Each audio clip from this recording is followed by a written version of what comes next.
once a month. I do prospect videos, and this month we're going to look at goaltending. This information on the board is brought to you by HockeyProspect.com. They've got guys in the building.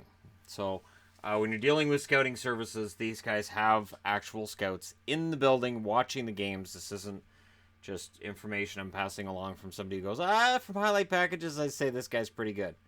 And there's going to be a link as well in the description for this video to an interview they did recently with Spencer Knight, who probably is going to go first among goaltenders. But let's go ahead and discuss these in the order in which they were shared with me.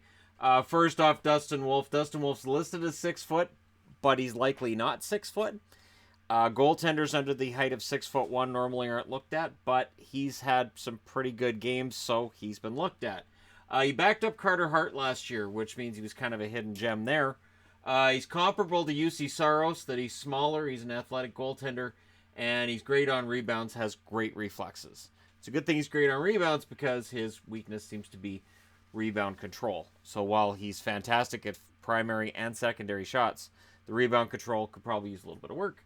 And some blocker side shots are able to find their way through. But again, you're dealing with a kid who's 6 foot, 161 pounds. So he's got to beef up a little bit there. You look at the other goaltenders, the weight, he's much, much lighter. He's also shorter. So Everett of the Western Hockey League has himself a solid goaltender in Wolf, and he's very likely to be drafted. I don't have the date on exactly what round. The rounds... And again, because it's goaltending, does it really matter in the end? How many times have we seen a goaltender who's a steal in the 6th or 7th round? Even recently, steals in the 3rd or 4th round. So this kid looks like one that if he packs on some weight and if he can work on those things, could be an excellent player to pick up. Spencer Knight, 6'3", 198 pounds, playing for the U.S. National Team Development Program. He is the highest rated in the 2019 draft class. He's a big goaltender, and he's rarely out of position. He's stocky, is what they're saying, because 6'3", 198 pounds. He's a big kid. Very athletic with excellent hockey sense, solid net awareness. So the idea being that, when you're playing, I used to do this in street hockey where I'd be like, okay, where's my goal? All right, where's my goal? Yeah, he doesn't do that. He doesn't have to do that. He's got excellent net awareness, makes timely saves even when they're infrequent. So basically, if he doesn't face a ton of shots, if he faces 11 or 12 shots in a game, he's the kind of goaltender that can keep his focus, and that's tricky. Some goalies, when it's a game where they don't face very many shots, have a hard time maintaining that focus. Highly likely first-round pick, and very likely he's the first one off the board. However, that being said, there's Hunter Jones, 6'4", 194 pounds, out of the Peterborough Petes in the Ontario Hockey League.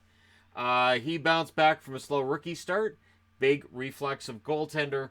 Not intimidated playing against top teams, which if you're a team like currently LA, Chicago, you might have a goaltender coming in, you might say, if we're not very good, is he going to be able to play against the better teams? And in this case, he seems to be a goaltender that gets up for those games and goes, all right, we may not be able to win this, but I'm not going to be the reason we lose this either. He enters and exits the butterfly quickly. Of course, butterfly goaltenders are not as widespread as they were. So this is definitely a guy who plays that style. Could end up being the first goaltender drafted in 2019. Hunter Jones could end up threatening Spencer Knight for that crown as the first goalie drafted in the 2019 draft, which means he could very well go in the first round as well. So it is a solid goaltending list this year, and I asked about that. I said, how is it? And he said, good thing you asked about goalies, because we've been focusing on goalies, so if you could throw that into the video, there you go. Mads Sugard, and I might very well be butchering that. Sugard, which in Danish is just 1-0 with the slash through it, but since we don't have that in our vocabulary, we have the 2 O's. He's 6'7", 190 pounds. He's Danish. Plays for the Medicine Hat Tigers, Western Hockey League. Massive. I think that stands to reason when he's 6'7". Moves very well for his size. Butterfly goaltender. And due to the fact he's 6'7", he's a big kid. He moves very well. Butterfly style goaltender. He could very well end up being a first round draft pick as well. His weakness, his wide stance. at that height sometimes leaves him scrambling on shots. But that's something that an NHL level goalie coach can say, I can fix that. That's nothing that a goaltending coach is going to feel intimidated by or that they can't fix. So Sugard, again, 6'7" means yes. As soon as a kid's over 6 feet, I'd say about 6'4" or 5. Once they get to that height, you're going to get more scouts at your games and more people paying attention to you, because you can basically just cover that by standing there. So big guy, we'll see what ends up happening with him. Hugo Alnefelt, 6'3", 194 pounds, currently playing for HV71 in the Super Elite League over in Sweden. Great flexibility and dexterity.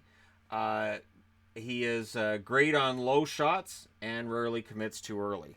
So all good things. The only weaknesses seem to be sometimes overcommits. And there's a weakness on the blocker side that's seen there. And again, when you're looking at weaknesses with goaltenders, you're dealing with 17, 18, 19-year-olds. Normally when a goaltender reaches the NHL, it's later on. It's in their mid-20s sometimes, or at the very least 22, 23. So there's lots of time to fix this. 6'3", he is one of the shorter of the goalies on the board. Spencer Knight, 6'3" as well. And, of course, as mentioned, Dustin Wolf, 6 feet, maybe. Maybe with his shoes on, he gets up to 6 feet. So Alnefelt on the board, and Swedish goaltenders. There's another one as well. Eric Portillo, or Portillo. Depends on how it's pronounced, I guess. But he is Swedish, so it's probably Portillo. Yeah, I'll go with that. 6'6", 207 pounds, and he plays for Frölunda. So goaltender out of Frölunda, 6'6", 207 pounds. That's NHL size now. He wasn't drafted last year because he played in a junior 18 league in Sweden that didn't get scouted. So basically, it's not that he wasn't good enough in all likelihood, it's that he just didn't get scouted. He was in a league that people didn't pay much attention to. He's an overager, seen as having a lot of upside, and he is tall, athletic, and aggressive. Aggressive goaltenders, you know, if you're big and you're aggressive, first name that comes to mind for me is Hasek. I don't see another Hasek necessarily coming along, but hey, people can dream, right? His one weakness is rebound control, but again, he's a big kid, he's athletic, so he can cover up for some of that with his reflexes. And Hockey Prospect wanted me to also point out they were the only scouting service that had him ranked. So this is a kid that's kind of come out of nowhere, and these guys who are providing me with this information are the only ones that had him ranked. So there's just 6 goaltenders who are likely to be taken. It is possible that this guy falls through the cracks again, but it is highly unlikely because of his size. Somebody somewhere will take him. Not likely before a guy like a Jones or Knight, but somebody at some point will take him. So there you go. I apologize if I've butchered the European names at all on any level. But we'll have lots of time to figure this out between now and the 2019 draft, right? So there you go. 2019 draft eligible goaltenders. Who do you guys see going first? And which teams could you see ending up drafting them? I thought about wearing a jersey of a team that really needs a goaltender, but I decided no, I'll just go with the Capitals because the number 1 guy is playing for the U.S. national team, and I figured, you know, Capitals, Stars, American, very American jersey. I thought I'll go with that, because he's very likely the number 1 guy. So let me know your thoughts, as always, in the comment section below. Don't forget to hit like and subscribe if you're browsing your way through. You just happened upon this video. And thank you guys so much for watching. I'll talk to you again soon.